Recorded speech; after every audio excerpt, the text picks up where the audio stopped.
মা তুমি তো বাজারে যাইবা, আমার না সমস্ত রাত শরীরটা জ্বর বাইছে, ডাক্তারেতে কয়টা জ্বরের কথা কইয়া ওষুধ দেন না। আর আমার শরীরটা না মা প্রচুর দুর্বল লাগে, কয়টা ফল লইয়াইও। কি এর ফল আনতাম আপনার লাগে, আর কি এর ওষুধ আনতাম? আজকে যে মাসের 10 তারিখ, আপনার প্রতি কি টিয়া ভাড়াইছে আপনার লাগে ফল আনতাম? আমার ছেলে তো মা প্রতি মাসে মাসে ওই টাকা ভাড়াইতেছে, তো এন থেকে কিছু টাকা বাঁচে না, সব টাকায় কি খরচ হয়ে জায়গা, এটা তুই আমার কয়টা ফল ওষুধ দেন না দেও। কথা কিছু কম কোনা যাইরা খাইতে খাইতেছে না, কথা বেশি কইলাম। সংসারটা কি আপনি চালান না আমি চালাই? যে আপনার সব প্রতি মাসে টিয়া ভাড়া আনতে যে সংসার খরচ একটা বাঁচে।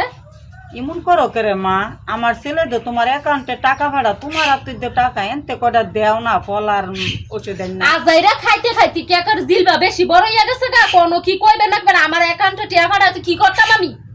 মা তুমি আমার এই ব্যবহারটা করতে পারলা, তোমার ব্যবহার আমি অনেক কষ্ট পাইছি, তুমি আমার গায়ে হাত তুললা। থাক মা, তোমার ওষুধ আর ফল আমার আনতেইব না, আমি ওষুধ আর ফল ছাড় ওই কষ্ট করবো, যাও। আল্লাহ, আমার ছেলের বউরা আমার মন মতো হইলো না, আমার সাথে এত খারাপ ব্যবহার করলো। আর আজকে আমার ওষুধের আর ফলের কথা কোন না, গায়ে পর্যন্ত আসছিল। আচ্ছা ঠিক আছে, তুমি থাও তোমার পথে, আমি তাই আমার পথে, তোমার ফল আর ওষুধ আমার লাগতো না।